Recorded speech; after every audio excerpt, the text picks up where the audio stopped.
Hello, it is 9 p.m. in RTD. It's time to English New Edition. For tonight headlines, we have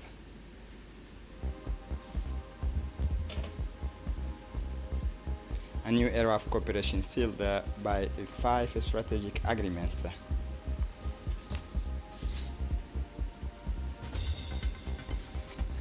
A celebration of the literatures as a bridge between knowledge and civilizations.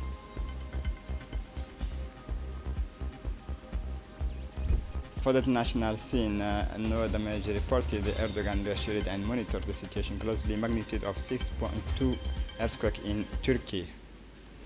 Welcome to our newsroom. Following the one-to-one meeting, the President of the Republic, His Excellency Ismail Omar Guelleh, and his Egyptian counterpart Abdel Fattah al-Sisi took part in the bilateral meetings. During the meetings, the President of the Republic, His Excellency Ismail Omar Guelleh, immediately welcomed the visit of his Egyptian counterpart, adding that the historical relations between the two countries are likely to breathe new life into the already privileged relations between the two nations.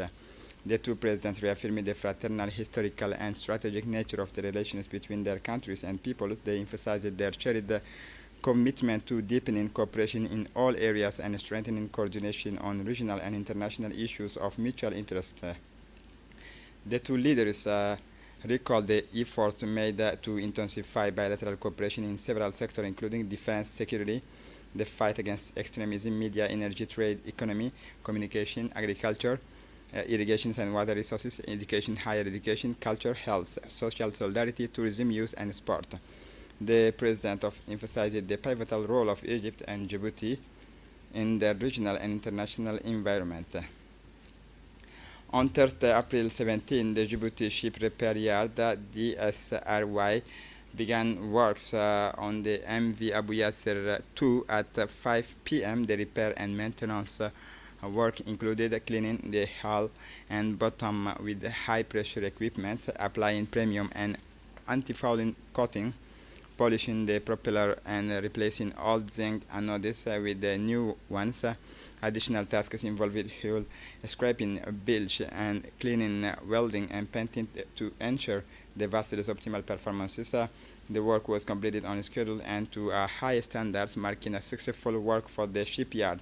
On Thursday, April 24, the vessel was successfully undocked and back at sea at 4:55 p.m. It is now stationed at berth 6, loading 16,614 head of livestock, which are categorized as follow: 16,009 sheep and 605 camels. Under the high patronage of His Excellency, the Prime Minister Abdulkadir Kamil Mohammed, the Minister of Youth and Culture organized the official closing ceremony of the Djibouti Book Fair 2025 this morning at the National Library. This year's theme was Cultural Heritage in general, oral and theatrical heritage in particular. This edition, dedicated to promoting reading, writing, and cultural diversity, concluded with the guided tours of the various exhibition stands attended by the Minister of Youth and Culture, Dr. Hibu Mumin Asobe, government officials, Member of Parliament, numerous literary figures and cultural figures, international guests, and a large and enthusiastic audience. This 2025 edition of the book fair was once again a highlight for the promotions of reading, writing, and Jibusian culture. For several days, the National Library was transformed into the space for meeting, discovery, and sharing, bringing together authors, publishers, researchers, students, and literature enthusiasts around a rich and varied program. During the closing ceremony, the Minister of Youth and Culture warmly thanked all the participant institutional partners, publishing houses, writers, booksellers, and volunteers who contribute to the success of this major literary event.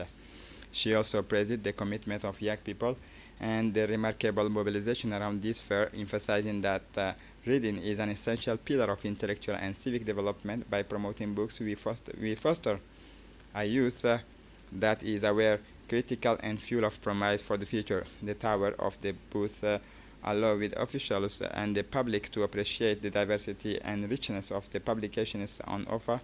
Publishers from the Horn of Africa region as well as from other French-speaking countries highlighted the challenges of publishing in a context of globalization and digital evolution.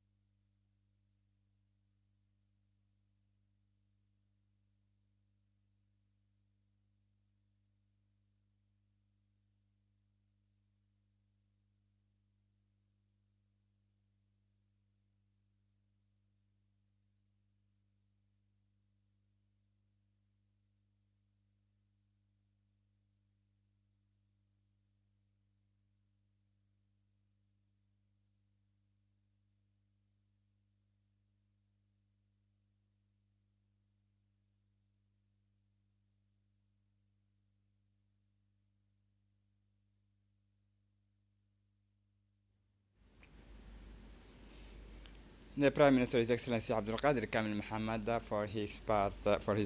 said that this 2025 edition of the book fair was once again a highlight for the promotion of reading, writing, and Jibusian culture. For several days, the National Library was transformed into the space for meetings, discoveries, and sharing, bringing together authors, publishers, researchers, and students and literature enthusiasts around a rich and varied program.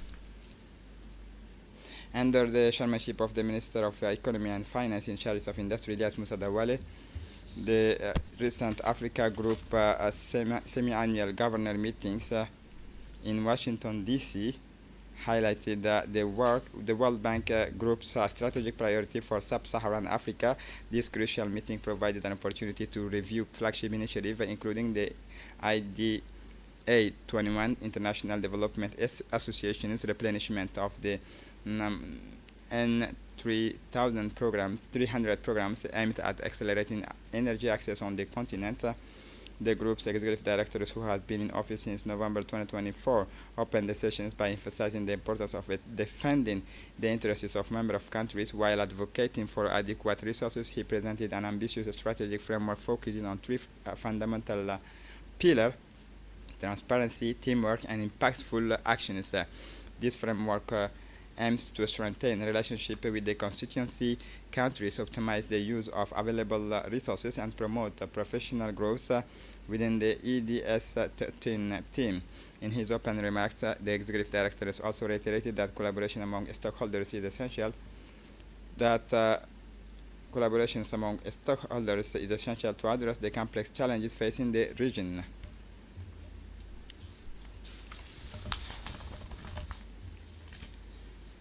The festivity into the Djibouti for International Chinese Languages. Today, the Confucius Institute of Djibouti, in partnership with the Chinese companies established in the countries, orchestrated a memorable ceremony in honor of International Chinese Language Day.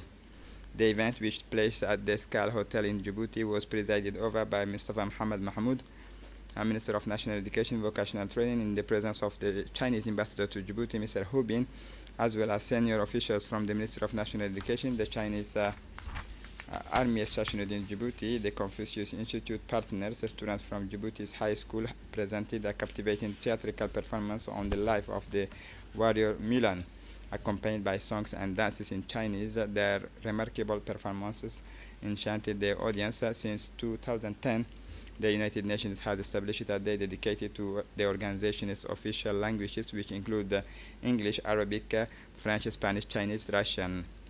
In his speech, the Chinese ambassador to Djibouti, Mr. Hu Bin, highlighted the long history of the Chinese languages, one of the oldest still in use today.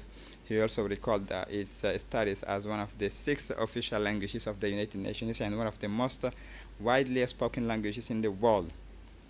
A group photo immortalized this moment, bringing together all the participants around this significant event.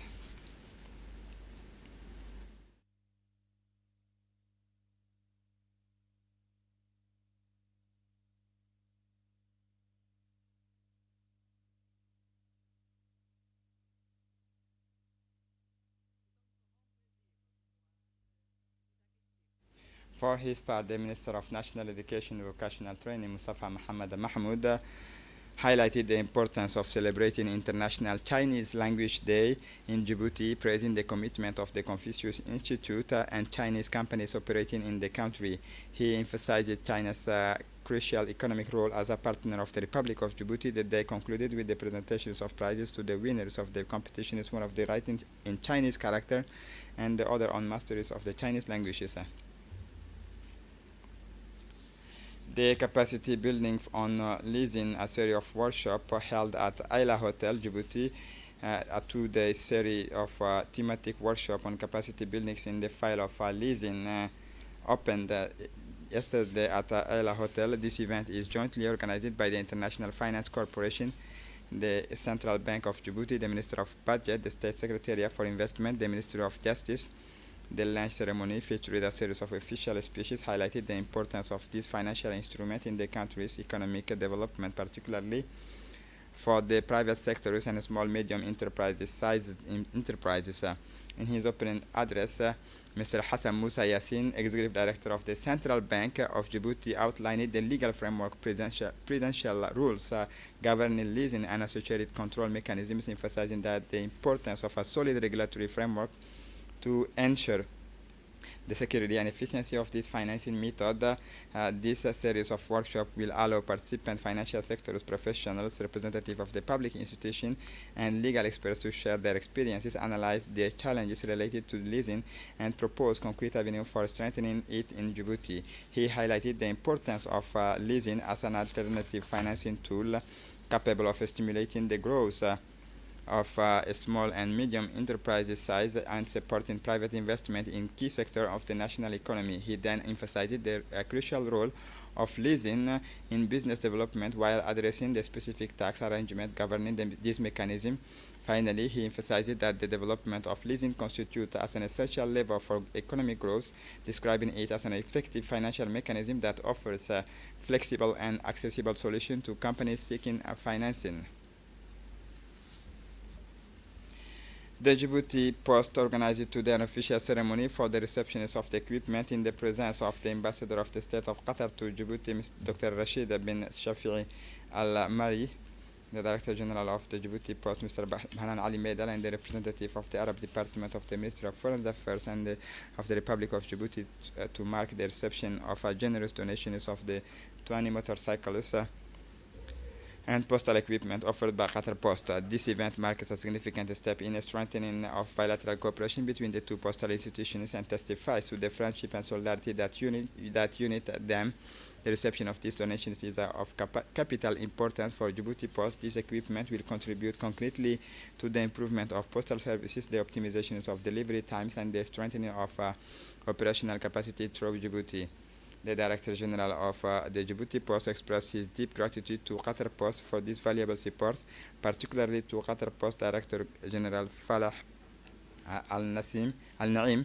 This donation comes at a crucial time for our institution. These motorcycles and equipment will enable us to expand our services as part of the promoting the social and educational inclusion of children with the special needs. The consortium composed of SOS Village and Sunnah Al-Haya is organizing a conference on autism on Wednesday, April 23, 2025 at Sheraton Hotel with the financial support of the European Union and in collaboration with the Ministry of Health. This event is part of a comprehensive project aimed at strengthening the care, awareness, and integration of autistic people in society. The conference will bring together national and international experts, health professionals, specialized educators, families, as well as representatives of public institutions and civil society organizations. The objective of the conference are to raise public awareness of the realities of autism and combat prejudices, share best practices in educational and psychological support, strengthening cooperation between institutional and community stakeholders. This event demonstrates the shared commitment of the consortium and its partners.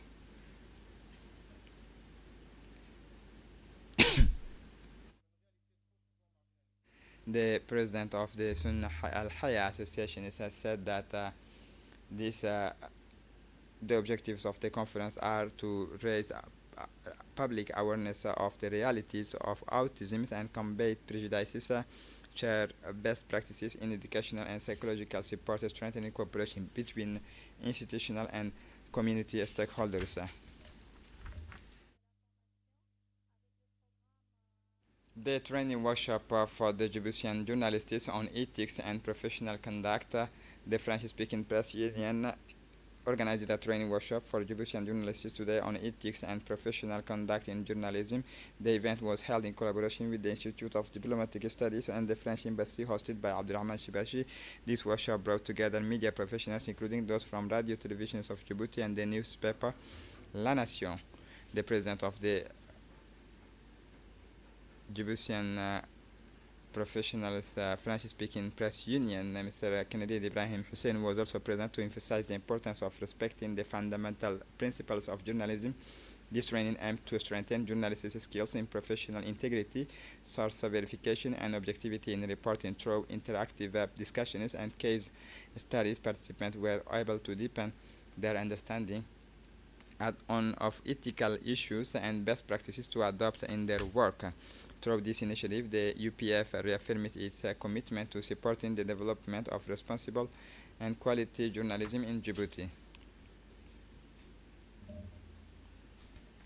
For his part, the president of the Union of the French-speaking Press Union in Djibouti, Mr. Kennedy Ibrahim Hussein, said that this training aimed to strengthen journalists' skills in professional integrity, source verification, and objectivity in reporting. Through interactive discussions and case studies, participants were able to deepen their understanding of ethical issues and best practices to adopt in their work. The Commercial and Industry Bank Red Sea BCMR organized a day of meeting and exchanges with the trader from the Dakhil region yesterday morning in the conference room of the Dakhil Regional Council. The meeting took place in the presence of the second deputy prefect of Dakhil, the vice president of the regional council, representative of the concentrated services and traders from the regions. This initiative is part of the BCMR outreach strategy aimed at strengthening its ties with the local economic stakeholders and better understanding their specific needs. During this meeting, the BCMR commercial directors presented products and services tailored to small and medium-sized businesses, including financial solutions, banking management tools, and support opportunities for developing commercial activities. The trader present welcomed this approach, which demonstrates a willingness to listen and collaborate, and interactive discussions allow it for the gathering of their expectations and concern and the proposal of concrete solutions. The BCMR that reaffirmed its commitment to regional economic development and financial inclusion on a national scale.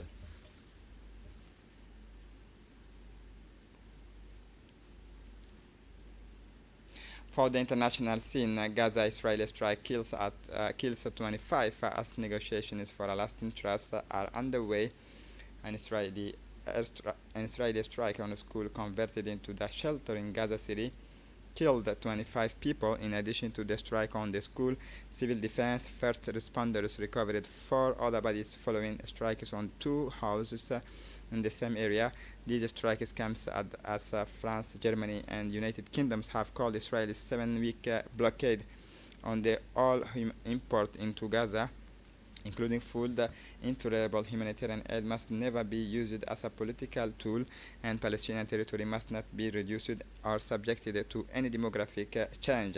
Israel is obliged under international law to allow the unhindered passage of humanitarian aid. The joint statement said aid organizations say thousands of children are suffering from malnutrition, and most people survived on 1 meal a day or less. After more than 18 months of war, the United Nations has reported cases of severe acute malnutrition among the territory, 2.4 million inhabitants, most of whom have been displaced by the fighting.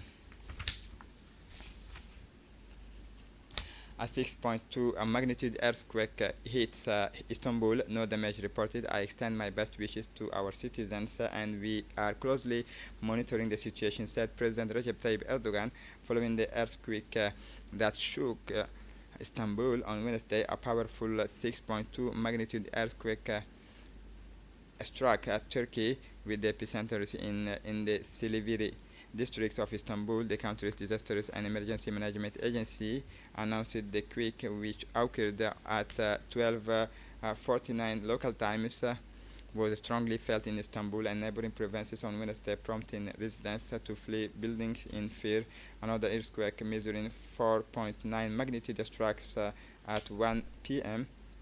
with the epicenter of the coast of Büyük Çekmece in the Sea of Marmara.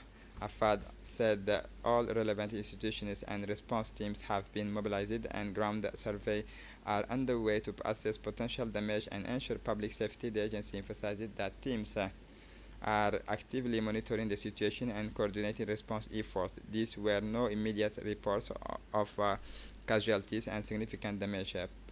Turkish President Recep Tayyip Erdogan said authorities were closely monitoring development. And this is it for the news. Thanks for watching us. Have a good evening.